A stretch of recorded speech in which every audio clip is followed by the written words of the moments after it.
हनुमान जी निषाद राज से मिल भरत जी से मिले और उन्हें श्री राम के अयोध्या आगमन की सूचना दी। देव, भगवान श्री राम रावण को मारकर मिथिलेश कुमारी सीता जी, महातेजस्वी लक्ष्मण और अपने महाबली मित्रों के साथ अयोध्या आ रहे हैं। ये समाचार सुनते ही भरत जी ने शत्रुघ्न जी को हर्षपूर्वक आज्ञा दी।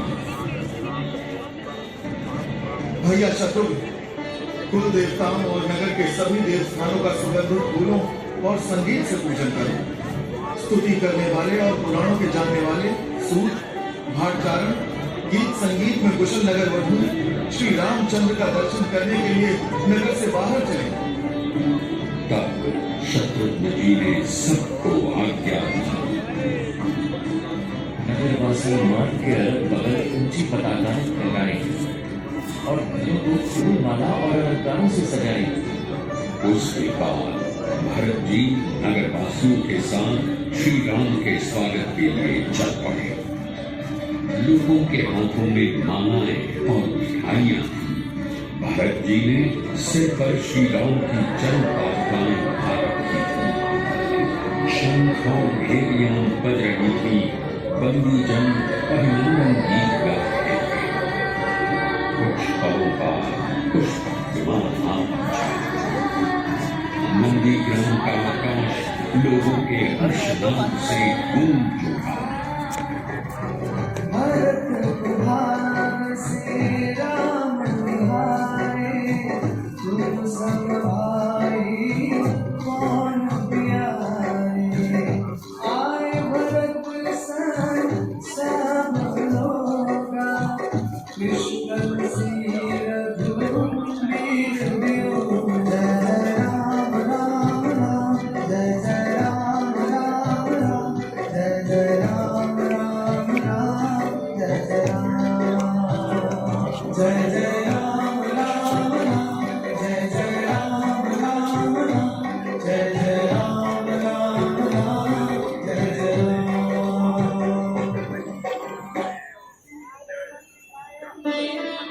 भरत जी श्री राम के चरणों में गिर पड़े और उसी पल भरत जी ने अपने हाथों से श्री राम की चरण पादुकाएं उनके चरणों में पहना दी और हाथ जोड़कर कहा, प्रभु, मेरे पास धरोहर के रूप में रखा हुआ आपका यह राज्य आज मैं आपके चरणों में लौटा रहा हूँ। आज मेरा जन्म सफल हो गया है। श्री राम ने भरत जी को हृदय से लगा दिया। भरत और शत्रुघ्न से मिल श्री राम ने माता कौशल्या, सुमित्रा और कैकेयी को प्रणाम किया। उसके बाद में श्री राम राजपुरोहित वशिष्ठ जी के पास आए। नगरवासी घोष कर रहे थे, माता कौशल्या का आनंद बढ़ाने वाले महाबाहु श्री राम, आपका स्वागत है, स्वागत है, स्वागत है। उसके बाद श्री राम भरत जी के आश्रम पर गए और उन्होंने पुष्पक विमान को कुबेर के पास लौट जाने की आज्ञा दी। पुष्पक विमान वापस लौट गया। फिर शत्रुघ्न जी ने निपुण नाई बुलाए। उन्होंने श्री राम की जगह का शोधन किया। उसके बाद श्री राम ने स्नान किया, सुंदर अनुलेपन लगाया, बहुमूल्य पीतांबर और आभूषण धारण किए और श्रेष्ठ रथ पर सवार हो अयोध्या की ओर चल पड़े।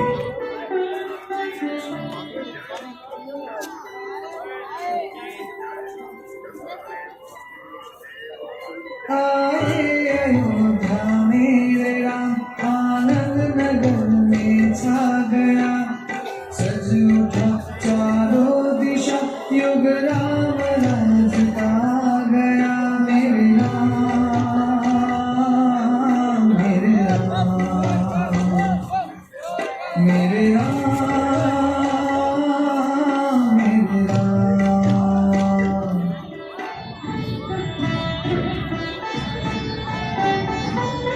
आगे आगे विप्र कन्याएं और हाथ में भाई लिए नगरवासी चल रहे हैं। उस रात पूरी अयोध्या दीपों से जगमगा उठी। हर घर के बाहर घर की चौखट पर दिए प्रज्वलित हुए। क्या चौक, क्या देवालय, क्या घाट, अयोध्या का कण कण प्रकाश से जगमगा उठा।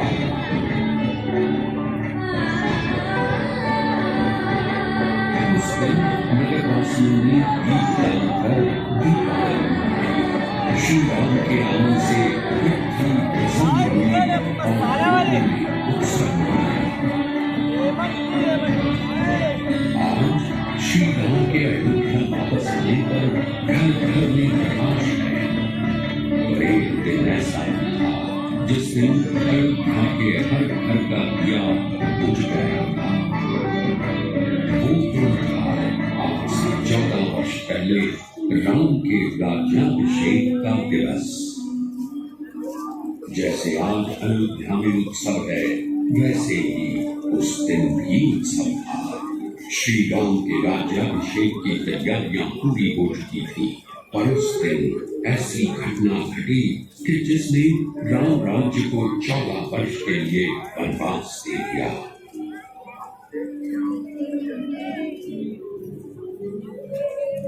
कैकई, मैं तुम्हें तुम्हारे हित की बात कहने आई हूँ। याद रखो, यदि राम को निष्कंटक राज्य मिल गया तो वो भरत को अवश्य ही इस देश से बाहर निकाल देंगे। इसलिए ऐसा उपाय सोचो जिससे तुम्हारे पुत्र को तो राज्य मिले और श्री राम को वनवास।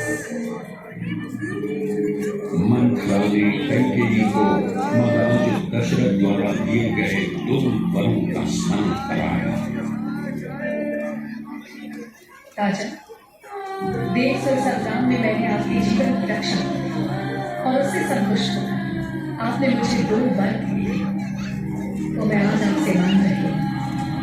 पहला, राम के राज्याभिषेक की जो तैयारी की गई है उसी सामग्री से मेरे पुत्र भरत का राज्याभिषेक किया जाए। दूसरा, राम तपस्वी के देश में बनकर और मृत चरण धारण कर 14 वर्ष तक दंडकारण्य में जाकर रहे। महाराज ने कैकेयी को फटकारा, समझाया, पर वो टस से मस न हुई। हार कर महाराज ने श्री राम को बुलवाया और कैकेयी ने उन्हें अपने 2 वरों के बारे में बताया। राम, महाराज ने तुम्हारे लिए 14 वर्ष तक दंडकारण्य में जटा और चीर धारण कर रहना और भरत के लिए राज्याभिषेक का निर्णय किया है। मैं जटा और चीर धारण कर वन में रहने चला जाऊंगा, परंतु मुझे दुख है कि महाराज ने मुझसे भरत के अभिषेक की बात क्यों नहीं की। मैं सिर्फ आपके कहने से ही अपने भाई भरत के लिए इस राज्य, सीता को, अपने प्राणों को और सारी संपत्ति को स्वयं ही छोड़ सकता हूं। पिता की आज्ञा पालन से बढ़कर संसार में दूसरा कोई धर्म नहीं है। ऐसे श्री राम के लिए भाई लक्ष्मण अपने पिता दशरथ और भाई भरत से द्रोह करने तक को तैयार हो जाते हैं। बड़े भाई, लोगों को आपके वनवास का पता चले, उससे पहले आप मेरी सहायता से अयोध्या पर अधिकार करें। यदि नगरवासी आपके विरोध में खड़े होंगे तो मैं अयोध्या को मनुष्यों से सूनी कर दूंगा। जो भरत का पक्ष लेगा मैं उसका वध कर दूंगा। लक्ष्मण, संसार में धर्म ही श्रेष्ठ है, धर्म में ही सत्य है। इसलिए अपनी ओछी बुद्धि और कठोरता को छोड़कर धर्म पर चलो। पिता की आज्ञा मानना सनातन धर्म रघुकुल सदा चलिया कान जाए पर वचन न जाए। मां कौशल्या और लक्ष्मण ने अनेक तर्क देकर श्री राम को वन जाने से रोकने का प्रयत्न किया, पर श्री राम ने पिता की आज्ञा के पालन को ही अपना धर्म समझा। रघुकुल सदा चलिया कान जाए पर वचन न जाए। भरत जी चित्रकूट जाकर श्री राम से अयोध्या वापस लौटने और अपना राज्य वापस लेने की प्रार्थना करते हैं, पर श्री राम पिता की आज्ञा को सर्वोपरि बताते हैं। 14 वर्षों तक दंडकारण्य में रहने के बाद ही मैं पिता के दिए हुए राज्य भाग का उपभोग करूं। रघुकुल सदा चलिया कान जाए पर वचन न जाए। श्री राम के न मानने पर भरत श्री राम को किसी और को अपने प्रतिनिधि के तौर पर शासन करने के लिए चुनने को कहते हैं, पर श्री राम का निश्चय अडिग था। चंद्रमा से उसकी प्रभा लग जाए, हिमालय हिम का त्याग कर समुद्र अपनी सीधा रंग दे, पर मैं पिता की आज्ञा नहीं आज ये तो सोने से सजी 2 पादुकाएं आपके चरणों में रखा हूं। आप इस पर अपने चरण रखें, यही संसार का योग क्षेम देखेगा।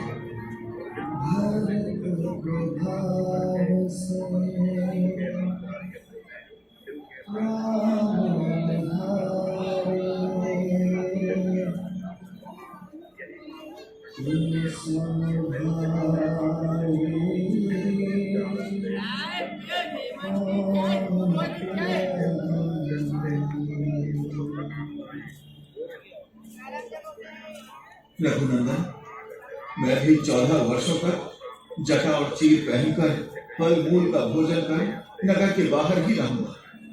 तब तक राज्य का भार इन पादुकाओं पर रख आपकी प्रतीक्षा करूंगा। 14 वर्ष पूरे होने पर आपका आए तो मैं आप में प्रवेश कर जाऊंगा। ऐसे श्री राम की चरण पादुका से भरत ने धर्म राज्य की स्थापना की।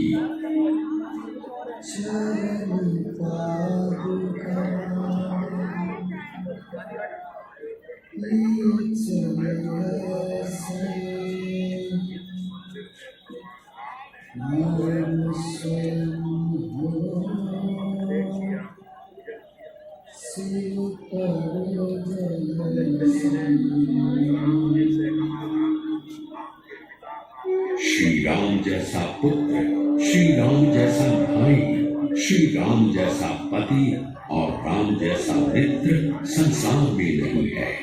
वे सभी को शरण देने वाले हैं, फिर चाहे वो शत्रु पक्ष से भी क्यों न हो। श्री राम ने विभीषण को शरण दी और विभीषण का समुद्र के जल से अभिषेक किया। रावण वध के बाद श्री राम ने रावण को भी सम्मान दिया।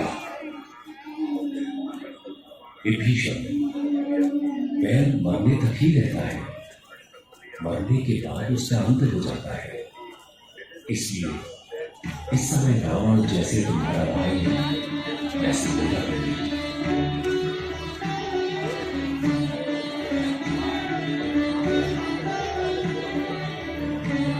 शत्रु के प्रति भी कटुता न रखने वाले श्री राम का प्रकाश पर्व के बाद देवताओं, महात्मा वशिष्ठ और अन्य ऋत्विजों ने राज्याभिषेक किया। उस शत्रुघ्न ने सफेद रंग का छत्र पकड़ रखा था, तो विभीषण और सुग्रीव ने चंद्रमा के समान चमकीला चमक। उस अवसर पर देवराज इंद्र की प्रेरणा से वायुदेव ने 100 स्वर्णमय कमलों से बनी एक माला और रत्नों और मणियों से युक्त मुक्ताहार श्री रामचंद्र जी को भेंट किया। राम राज्य का उदय हुआ। ऐसे राम राज्य का महाकवि वाल्मीकि और गोस्वामी तुलसीदास ने वर्णन किया है। राम राज्य में धर्म अपनी चरण पर है। कोई दुखी दीन नहीं, दरिद्र नहीं, क्योंकि राम राज्य में अपराध नहीं है। जीतो शब्द केवल मंत्र जीतने के लिए प्रयोग है, क्योंकि राम राज्य में स्पर्धा नहीं है। राम के राज्य में विधवाओं का विलाप नहीं सुनाई पड़ता। लोगों और जंतुओं के भय से राष्ट्र मुक्त था।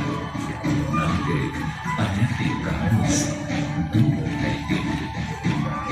श्री राम के राज्य में पीड़ों की जंग हमेशा मजबूत रहती है। मेरी प्रजा की आवश्यकता अनुसार वर्षा करते हैं। पवन का स्पर्श सुख था। लोगों में लोभ नहीं था। सभी को अपने अपने काम में संतोष था। पिता पुत्र, माँ बेटे, भाई भाई, पति पत्नी, गुरु शिष्य, राजा प्रजा, समाज और प्रकृति के साथ एक व्यक्ति का संबंध कैसे होना चाहिए, उसको श्री राम ने अपने आचरण से भारत और पूरी मनुष्यता के लिए परिभाषित किया। ऐसे राष्ट्रपुरुष, राष्ट्र देवता, लोकनायक, मर्यादा पुरुषोत्तम राम हमारे जन जन में और संसार में व्याप्त हो, मनों में व्याप्त अंधकार दूर कर प्रकाश फैलाए। जय जय जय रघुवंश मणि।